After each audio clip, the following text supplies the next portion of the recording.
شروع اللہ کے نام سے جو بڑا مہربان نہایت رحم والا ہے۔ الف لام را، یہ پرنور کتاب ہے، اس کو ہم نے تم پر اس لیے نازل کیا ہے کہ لوگوں کو اندھیرے سے نکال کر روشنی کی طرف لے جاؤ،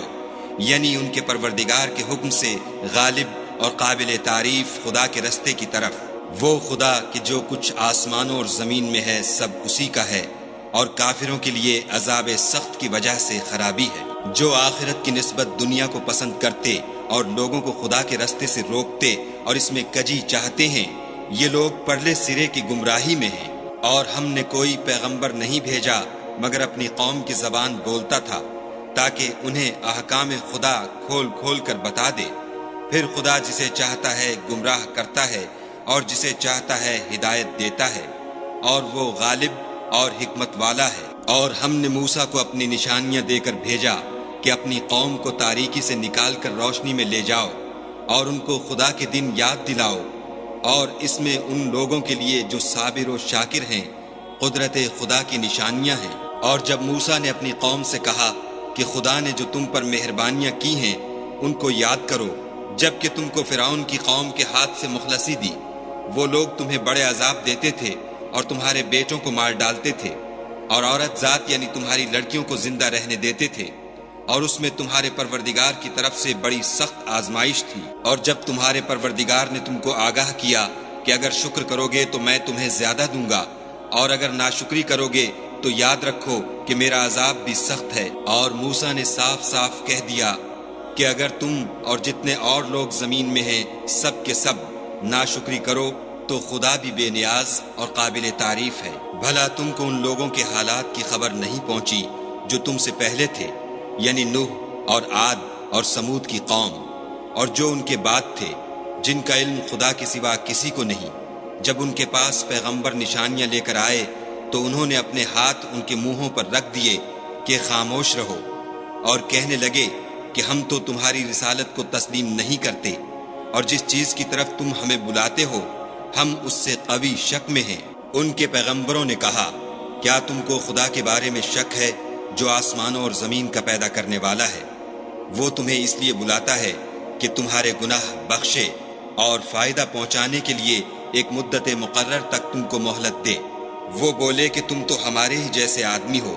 تمہارا یہ منشا ہے کہ جن چیزوں کو ہمارے بڑے پوجتے رہے ہیں ان کے پوجنے سے ہم کو بند کر دو، تو اچھا کوئی کھلی دلیل لاؤ یعنی معجزہ دکھاؤ۔ پیغمبروں نے ان سے کہا کہ ہاں ہم تمہارے ہی جیسے آدمی ہیں، لیکن خدا اپنے بندوں میں سے جس پر چاہتا ہے نبوت کا احسان کرتا ہے،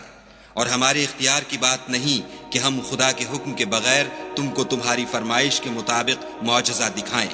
اور خدا ہی پر مومنوں کو بھروسہ رکھنا چاہیے۔ اور ہم کیوں کر خدا پر بھروسہ نہ رکھیں حالانکہ اس نے ہم کو ہمارے دین کے سیدھے رستے بتائے ہیں، اور جو تکلیفیں تم ہم کو دیتے ہو اس پر صبر کریں گے، اور اہل توکل کو خدا ہی پر بھروسہ رکھنا چاہیے۔ اور جو کافر تھے انہوں نے اپنے پیغمبروں سے کہا کہ یا تو ہم تم کو اپنے ملک سے باہر نکال دیں گے یا ہمارے مذہب میں داخل ہو جاؤ، تو پروردگار نے ان کی طرف وحی بھیجی کہ ہم ظالموں کو ہلاک کر دیں گے اور ان کے بعد تم کو اس زمین میں آباد کر دیں گے۔ یہ اس شخص کے لیے ہے جو قیامت کے روز میرے سامنے کھڑے ہونے سے ڈرے اور میرے عذاب سے خوف کرے۔ اور پیغمبروں نے خدا سے اپنی فتح چاہی تو ہر سرکش ضدی نامراد رہ گیا۔ اس کے پیچھے دوزخ ہے اور اسے پیپ کا پانی پلایا جائے گا، وہ اس کو گھونٹ گھونٹ پیے گا اور گلے سے نہیں اتار سکے گا، اور ہر طرف سے اسے موت آ رہی ہوگی مگر وہ مرنے میں نہیں آئے گا،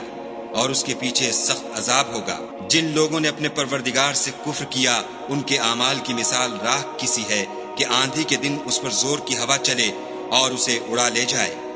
اسی طرح جو کام وہ کرتے رہے ان پر ان کو کچھ دسترس نہ ہوگی، یہی تو پرلے سرے کی گمراہی ہے۔ کیا تم نے نہیں دیکھا کہ خدا نے آسمانوں اور زمین کو تدبیر سے پیدا کیا ہے؟ اگر وہ چاہے تو تم کو نابود کر دے اور تمہاری جگہ نئی مخلوق پیدا کر دے، اور یہ خدا کو کچھ بھی مشکل نہیں۔ اور قیامت کے دن سب لوگ خدا کے سامنے کھڑے ہوں گے تو ضعیف العقل متبع اپنے رؤسائے متکبرین سے کہیں گے کہ ہم تو تمہارے پیرو تھے، کیا تم خدا کا کچھ عذاب ہم پر سے دفع کر سکتے ہو؟ وہ کہیں گے کہ اگر خدا ہم کو ہدایت کرتا تو ہم تم کو ہدایت کرتے، اب ہم گھبرائیں یا صبر کریں ہمارے حق میں برابر ہے، کوئی جگہ گریز اور رہائی کی ہمارے لیے نہیں ہے۔ جب حساب کتاب کا کام فیصل ہو چکے گا تو شیطان کہے گا جو وعدہ خدا نے تم سے کیا تھا وہ تو سچا تھا، اور جو وعدہ میں نے تم سے کیا تھا وہ جھوٹا تھا، اور میرا تم پر کسی طرح کا زور نہیں تھا۔ ہاں میں نے تم کو گمراہی اور باطل کی طرف بلایا تو تم نے جلدی سے اور بے دلیل میرا کہنا مان لیا، تو آج مجھے ملامت نہ کرو، اپنے آپ ہی کو ملامت کرو۔ نہ میں تمہاری فریاد رسی کر سکتا ہوں اور نہ تم میری فریاد رسی کر سکتے ہو۔ میں اس بات سے انکار کرتا ہوں کہ تم پہلے مجھے شریک بناتے تھے۔ بے شک جو ظالم ہیں ان کے لیے درد دینے والا عذاب ہے، اور جو ایمان لائے اور عمل نیک کیے وہ بہشتوں میں داخل کیے جائیں گے، جن کے نیچے نہریں بہہ رہی ہیں، اپنے پروردگار کے حکم سے ہمیشہ ان میں رہیں گے، وہاں ان کی صاحب سلامت سلام ہوگا۔ کیا تم نے نہیں دیکھا کہ خدا نے پاک بات کی کیسی مثال بیان فرمائی ہے؟ وہ ایسی ہے جیسے پاکیزہ درخت جس کی جڑ مضبوط یعنی زمین کو پکڑے ہوئے ہو اور شاخیں آسمان میں، اپنے پروردگار کے حکم سے ہر وقت پھل لاتا اور میوے دیتا ہو۔ اور خدا لوگوں کے لیے مثالیں بیان فرماتا ہے تاکہ وہ نصیحت پکڑیں۔ اور ناپاک بات کی مثال ناپاک درخت کی سی ہے، نہ جڑ مستحکم نہ شاخیں بلند، زمین کے اوپر ہی سے اکھیڑ کر پھینک دیا جائے، اس کو ذرا بھی قرار و ثبات نہیں۔ خدا مومنوں کے دلوں کو صحیح اور پکی بات سے دنیا کی زندگی میں بھی مضبوط رکھتا ہے اور آخرت میں بھی رکھے گا، اور خدا بے انصافوں کو گمراہ کر دیتا ہے، اور خدا جو چاہتا ہے کرتا ہے۔ کیا تم نے ان لوگوں کو نہیں دیکھا جنہوں نے خدا کے احسان کو ناشکری سے بدل دیا اور اپنی قوم کو تباہی کے گھر میں اتارا؟ وہ گھر دوزخ ہے، سب ناشکرے اس میں داخل ہوں گے، اور وہ برا ٹھکانہ ہے۔ اور ان لوگوں نے خدا کے شریک مقرر کیے کہ لوگوں کو اس کے رستے سے گمراہ کریں۔ کہہ دو کہ چند روز فائدے اٹھا لو، آخر کار تم کو دوزخ کی طرف لوٹ کر جانا ہے۔ اے پیغمبر صلی اللہ علیہ وآلہ وسلم، میرے مومن بندوں سے کہہ دو کہ نماز پڑھا کریں، اور اس دن کے آنے سے پیشتر جس میں نہ اعمال کا سودا ہوگا اور نہ دوستی کام آئے گی، ہمارے دیے ہوئے مال میں سے در پردہ اور ظاہر خرچ کرتے رہیں۔ خدا ہی تو ہے جس نے آسمانوں اور زمین کو پیدا کیا اور آسمان سے مے برسایا، پھر اس سے تمہارے کھانے کے لیے پھل پیدا کیے، اور کشتیوں اور جہازوں کو تمہارے زیر فرمان کیا تاکہ دریا اور سمندر میں اس کے حکم سے چلیں، اور نہروں کو بھی تمہارے زیر فرمان کیا، اور سورج اور چاند کو تمہارے لیے کام میں لگا دیا کہ دونوں دن رات ایک دستور پر چل رہے ہیں، اور رات اور دن کو بھی تمہاری خاطر کام میں لگا دیا، اور جو کچھ تم نے مانگا سب میں سے تم کو عنایت کیا، اور اگر خدا کے احسان گننے لگو تو شمار نہ کر سکو، مگر لوگ نعمتوں کا شکر نہیں کرتے۔ کچھ شک نہیں کہ انسان بڑا بے انصاف اور ناشکر ہے۔ اور جب ابراہیم نے دعا کی کہ میرے پروردگار اس شہر کو لوگوں کے لیے امن کی جگہ بنا دے، اور مجھے اور میری اولاد کو اس بات سے کہ بتوں کی پرستش کرنے لگیں بچائے رکھ۔ اے پروردگار، انہوں نے بہت سے لوگوں کو گمراہ کیا ہے، سو جس شخص نے میرا کہا مانا وہ میرا ہے، اور جس نے میری نافرمانی کی تو بخشنے والا مہربان ہے۔ اے پروردگار، میں نے اپنی اولاد میدان مکہ میں جہاں کھیتی نہیں تیرے عزت و ادب والے گھر کے پاس لابسائی ہے۔ اے پروردگار، تاکہ یہ نماز پڑھیں، تو لوگوں کے دلوں کو ایسا کر دے کہ ان کی طرف جھکے رہیں، اور ان کو میووں سے روزی دے تاکہ تیرا شکر کریں۔ اے پروردگار، جو بات ہم چھپاتے اور جو ظاہر کرتے ہیں تو سب جانتا ہے، اور خدا سے کوئی چیز مخفی نہیں، نہ زمین میں نہ آسمان میں۔ خدا کا شکر ہے جس نے مجھ کو بڑی عمر میں اسماعیل اور اسحاق بخشے، بے شک میرا پروردگار دعا سننے والا ہے۔ اے پروردگار، مجھ کو ایسی توفیق عنایت کر کہ نماز پڑھتا رہوں، اور میری اولاد کو بھی یہ توفیق بخش۔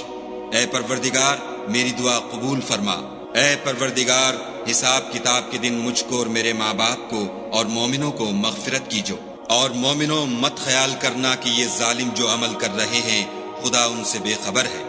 وہ ان کو اس دن تک مہلت دے رہا ہے جبکہ دہشت کے سبب آنکھیں کھلی کی کھلی رہ جائیں گی، اور لوگ سر اٹھائے ہوئے میدان قیامت کی طرف دوڑ رہے ہوں گے، ان کی نگاہیں ان کی طرف لوٹ نہ سکیں گی، اور ان کے دل مارے خوف کے ہوا ہو رہے ہوں گے۔ اور لوگوں کو اس دن سے آگاہ کر دو جب ان پر عذاب آ جائے گا، تب ظالم لوگ کہیں گے کہ اے ہمارے پروردگار، ہمیں تھوڑی سی مدت مہلت عطا کر تاکہ ہم تیری دعوت توحید قبول کریں اور تیرے پیغمبروں کے پیچھے چلیں تو جواب ملے گا، کیا تم پہلے قسمیں نہیں کھایا کرتے تھے کہ تم کو اس حال سے جس میں تم ہو زوال اور قیامت کو حساب اعمال نہیں ہوگا؟ اور جو لوگ اپنے آپ پر ظلم کرتے تھے تم ان کے مکانوں میں رہتے تھے، اور تم پر ظاہر ہو چکا تھا کہ ہم نے ان لوگوں کے ساتھ کس طرح کا معاملہ کیا تھا، اور تمہارے سمجھانے کے لیے مثالیں بیان کر دی تھیں، اور انہوں نے بڑی بڑی تدبیریں کی، اور ان کی سب تدبیریں خدا کے ہاں لکھی ہوئی ہیں۔ گو وہ تدبیریں ایسی غضب کی تھیں کہ ان سے پہاڑ بھی ٹل جائیں، تو ایسا خیال نہ کرنا کہ خدا نے جو اپنے پیغمبروں سے وعدہ کیا ہے اس کے خلاف کرے گا۔ بے شک خدا زبردست اور بدلہ لینے والا ہے۔ جس دن یہ زمین دوسری زمین سے بدل دی جائے گی اور آسمان بھی بدل دیے جائیں گے، اور سب لوگ خدائے یگانہ و زبردست کے سامنے نکل کھڑے ہوں گے، اور اس دن تم گناہ گاروں کو دیکھو گے کہ زنجیروں میں جکڑے ہوئے ہیں، ان کے کرتے گندھک کے ہوں گے اور ان کے منہوں کو آگ لپٹ رہی ہوگی۔ یہ اس لیے کہ خدا ہر شخص کو اس کے اعمال کا بدلہ دے۔ بے شک خدا جلد حساب لینے والا ہے۔ یہ قرآن لوگوں کے نام خدا کا پیغام ہے تاکہ ان کو اس سے ڈرایا جائے اور تاکہ وہ جان لیں کہ وہی اکیلا معبود ہے، اور تاکہ اہل عقل نصیحت